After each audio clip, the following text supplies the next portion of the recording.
So what I am going to talk about today are some of the psychological aspects having to do with eating.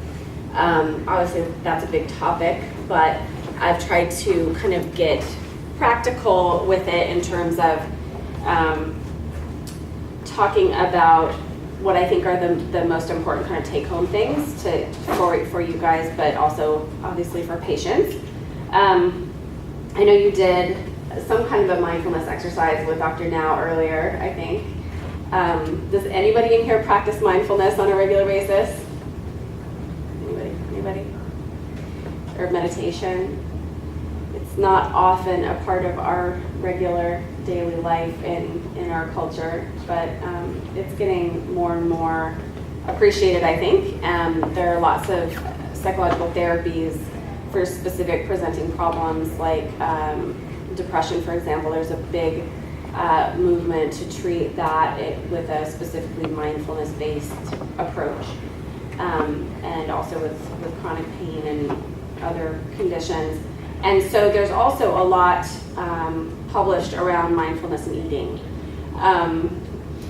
There is a patient-friendly workbook, for example, that Dr. Susan Albers published that's about mindful eating. So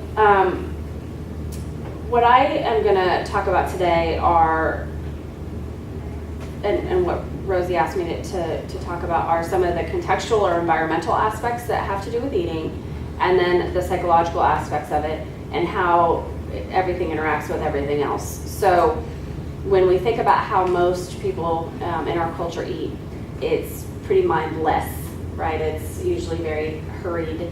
It's usually with little focus on what you're actually putting into your body, much less what the food will do once it's in there. That's usually not something that we're attending to. And we know that leads to all sorts of problems, including overeating and choosing foods that are cheap and accessible, but don't provide the nutritional needs that people really could use long term.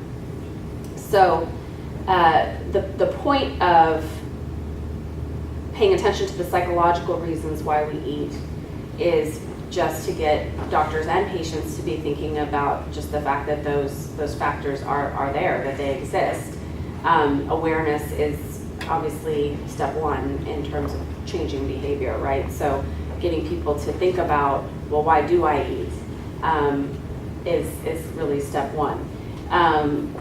So who can just throw some things out at me about some reasons that people eat besides hunger? Anything? Boredom. Stress. Energy. To get energy, okay. Or like celebrations. Celebrations, right? So that's something on a more positive. Mm-hmm. Anything else? Depression. It's right in front of me. It's like they're there. It's there, so I need to eat it, yeah. Like impulse control. Reward. Huh? Reward, right? So food serves also, it functions in all sorts of roles for people. Some of them are not about hunger, but they might still be positive things like celebration or having to do with a familial or cultural part of routine, right? Those aren't necessarily bad things, but they also might not have so much to do with being hungry. So it's not always just about, I'm hungry, I'm gonna eat exactly how much food that I need to not be hungry anymore. And I think allowing for people to develop an awareness about that is, like I said, step one. People eat for comfort, for distraction, from things they don't want to feel, either feel emotionally or to feel physically. To feel control over something is often something that people will say that, not only in the context of eating disorders, which is a context in which you hear that a lot, right? The classic, I couldn't get control over anything in my life but what I ate or didn't eat. So people with anorexia will often say that. But also, it doesn't have to be to the point of an eating disorder for people to have that as a reason why they eat, just to feel like they they get to have a say over what they put in their body, and if they want it to be unhealthy, then they want it to be unhealthy, kind of thing. Protection from people, that's a very important aspect of why some people eat and are overweight. Obviously, that's not always going to come up in an office visit, but may come up in psychotherapy, that you do see patients with a history of being sexually abused, for example, or physically assaulted, or both in childhood, who may develop a tendency to kind of subconsciously maybe make themselves a less attractive target. And that is a pretty powerful thing to try to dislodge, that psychological function of eating and being overweight. But again, once a person can be aware of that, it gives them some space to potentially do something about it. And then some positive reasons for eating that aren't about hunger: fuel, enjoyment, celebration, tradition. So lots of different roles, and some culturally specific roles that food fulfills. So when we talk about mindfulness, one of the goals of mindfulness is to slow everything down and increase one's awareness of all the aspects of the moment, which allows an opening that makes change at least possible, right? An opening between, here I see this whatever cupcake and I'm going to eat it, that impulse to eat it and eat it. It's trying to slow things down, being more aware of an urge and asking yourself why you have that urge. What is that about? You may still decide to eat the cupcake. Sometimes that's an okay option to choose, but it allows for there to be just more room in between the trigger and the decision to eat, so that you can ask yourself some questions and potentially make a realization that you might need to do something else to meet that need. So it creates space between, mindfulness creates space between triggers and actions.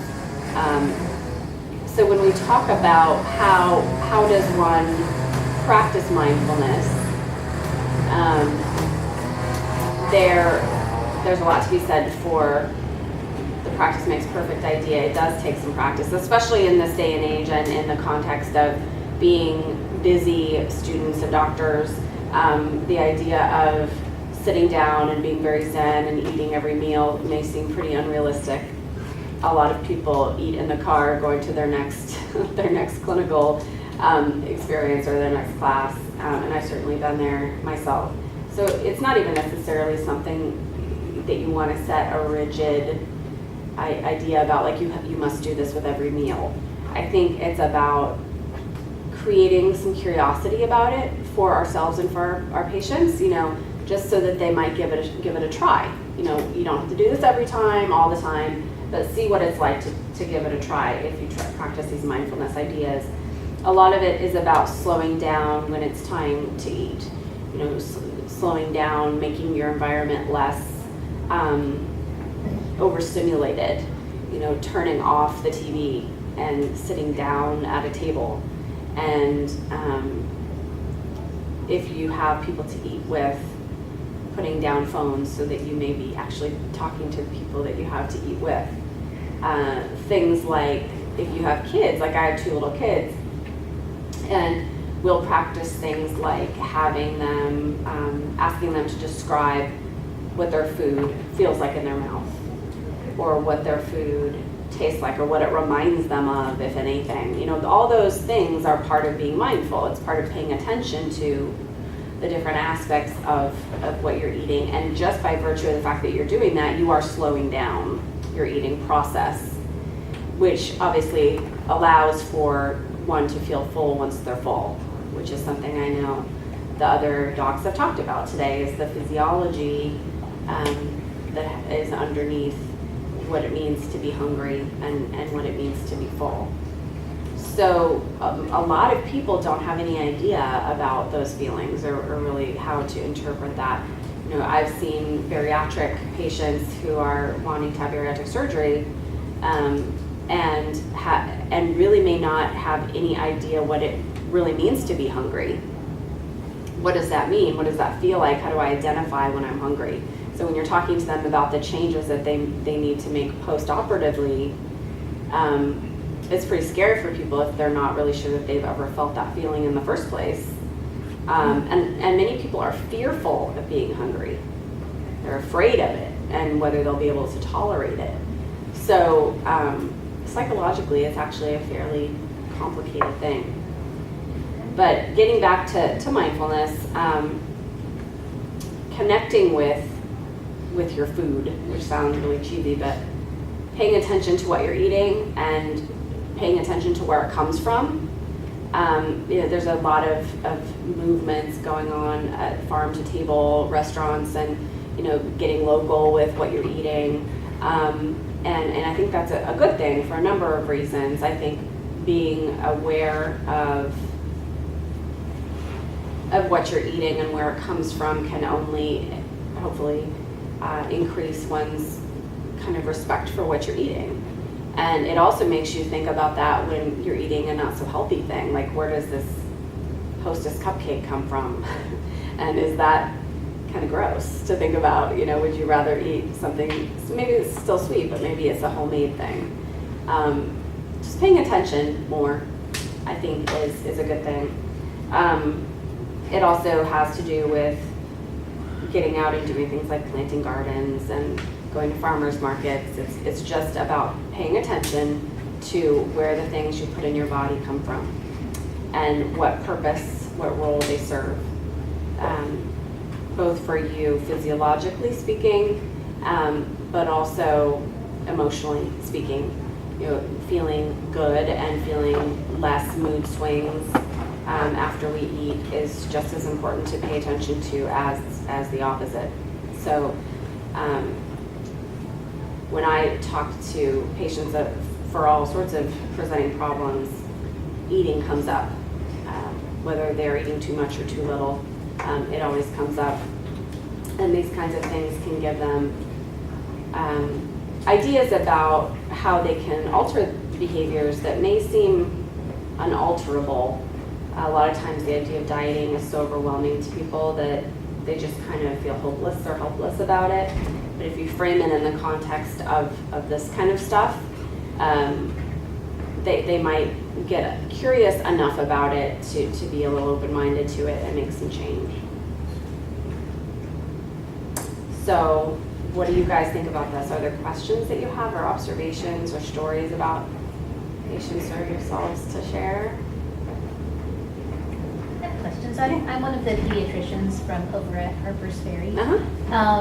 And I'm wondering, so if we are counseling a patient, an adult or a family Uh-huh. about these are the kinds of things, these are the kinds of changes that would be helpful, these are the kinds of foods that might be a good way to change your diet, and they wanted to work with you or one of your Uh-huh. colleagues on sort of learning mindful eating and that concept of things. Is that the kind of thing that you would see someone for over a long period of time, or do you find that once you sort of open people's awareness to this way of doing things that they are able to catch on relatively quickly and then kind That's of a go great in there? question. I think that if it's really primarily about a lack of information, then it usually doesn't take very many times. You know, if the problem is really that they need the information from you and they need some practice ideas and some kind of troubleshooting from me,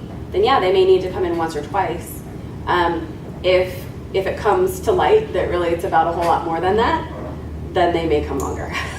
Right. You know, but certainly if it's about the former, just troubleshooting or giving some pointers about like things to try with your kids, and because a lot of times people will say, yeah, you know, it's not realistic to expect my 4-year-old and my 6-year-old and my husband and me to sit around and not talk and be mindful of eating while we eat dinner, and so that they just might write it off right then and there.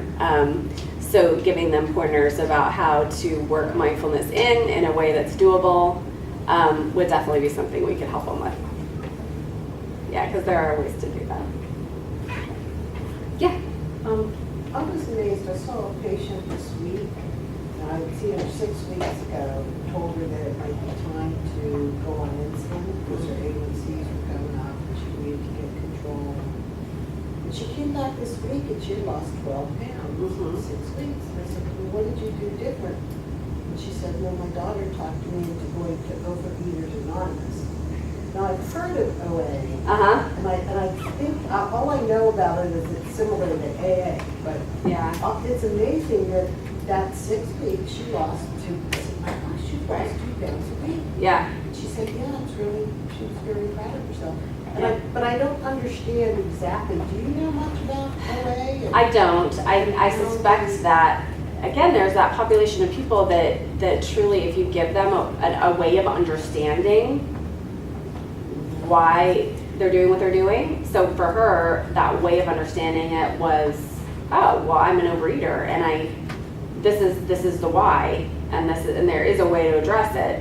And then she was off to the races, and she did really well with it.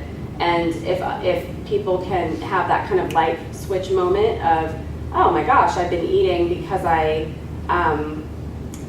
was sexually abused when I was 6, and I felt terrible about my body and scared that people might get close to me and hurt me. That's a big realization, and that's going to affect choices from that point on. So I think regardless of all the different iterations and ways it can look, it's about helping them to have that moment of realizing, of paying more attention to why they're doing what they're doing. And for her, it sounds like that was a way to make that make sense, a framework to understand better. And it gives them a roadmap too that makes it feel a little more doable. You know, this is a group I can identify with, Overeaters Anonymous. I'm not alone in this, there are ways to manage this. But no, I don't know specifics about that program. Check that out. Yeah. Anybody else? Or feedback? Like, what do you guys think about this whole idea? Mindfulness, does it seem kind of cheesy? Does it seem helpful? Things you do, like you suggest with families and kids, without kind of telling them what you're doing, that get them to just think about things and kind of slow down. Yeah. Things I do?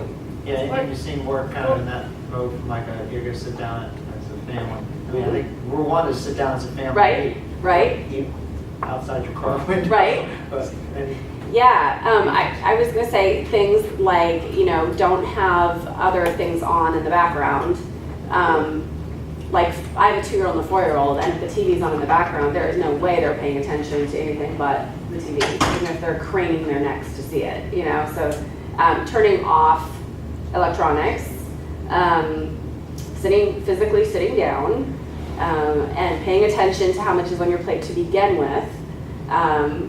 And yeah, trying to make it a game, I think is great especially for younger kids, in terms of, you know, can you come up with a word to describe what this broccoli feels like in your mouth? What it does, you know, or what does it smell like? What does it taste like? What does it remind you of? Sometimes works as opposed to expecting little kids to sit down, or sometimes adults, to sit down and, you know, they imagine it having to be some kind of a Zen moment of like, you know, like being still and quiet, and it doesn't have to look like that. It can look like all sorts of things. It's just about paying attention and trying to verbalize your experience, and so I think it can be something that turns into something fun, or at least something interesting for a family to do together. I think you were going to say. Well, I was just going to say, I don't think that Dr. Now was planning to do a mindfulness exercise with everyone, but I think he had to go to clinic. And so we actually didn't do a mindfulness exercise. Okay. So I'm not even sure what a mindfulness exercise would look Looks like. like. Or we could do one in 3 minutes. Yeah. Well, he But- sort of tried it with the oils, remember, he said to me, is I'm gonna Oh. do a mini mindfulness exercise. Oh, and I didn't recognize it because I don't think he said, okay, and now we will do a mindfulness exercise. So we did, okay, we did do one. I wasn't mindfulness either. Taste it. Covert mindfulness. Yeah. Work it to the back of your tongue. I mean, he was Yeah. talking up there kind of threw it, but I guess it. He was, okay, well, okay. Yeah, but that's really all, it's just really about attending. It's about attention, you know, and where you focus your attention, trying to focus it solely on different aspects of the moment. Right. So, you know, a lot of people think of it as a meditative thing, and it can be that. But I think if people think it has to be that, it turns off a certain group of the population because they don't think that they're not interested in meditation, or they think they could never meditate or whatever.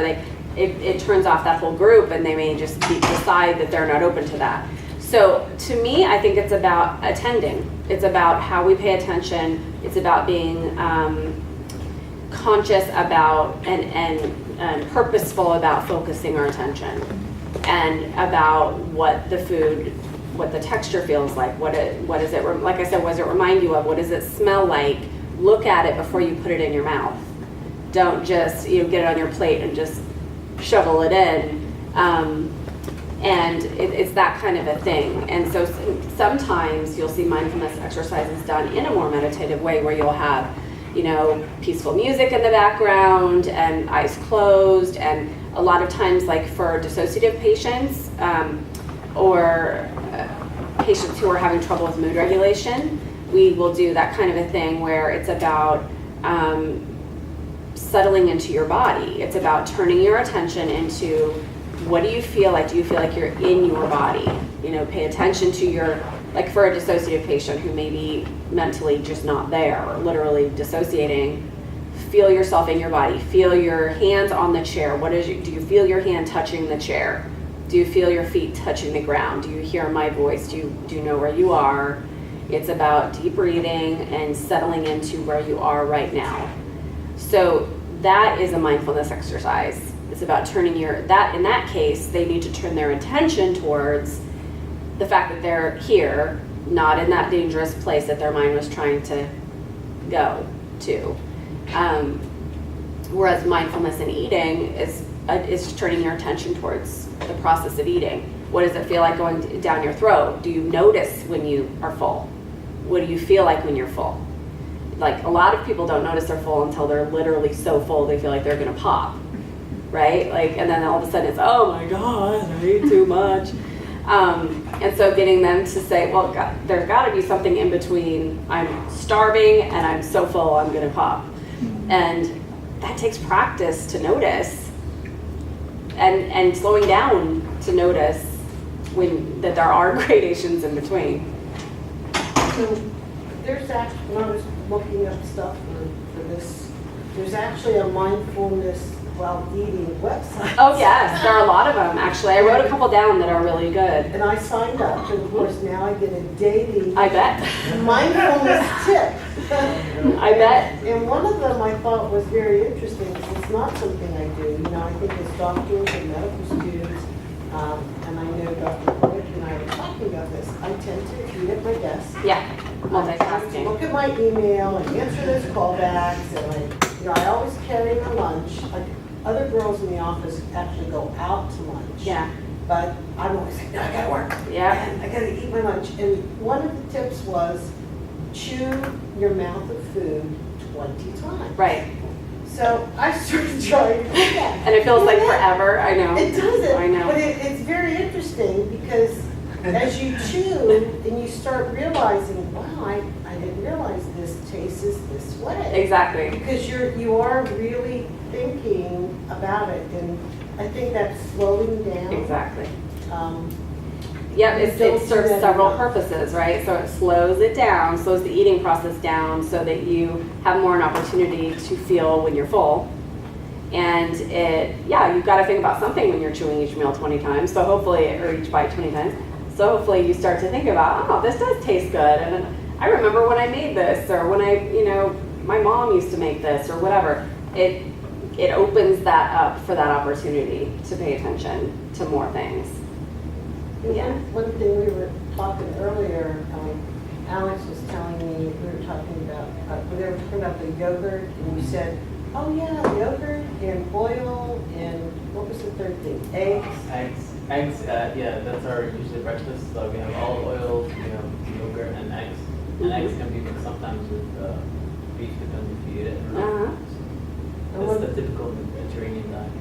When we were talking about, and that reminded me, is that's not something we really addressed in here. Mhm. But those things that, like, what are foods that you had when you were growing up? Oh, yeah. What are those comfort foods to you? And when you smell that, like just smelling the food out there before we ate, Mhm. wow, I really am hungry. Right. So it's, you know, all of those things. And smell, of course, is the sense most associated with memory, and can bring back can bring back flashbacks most quickly.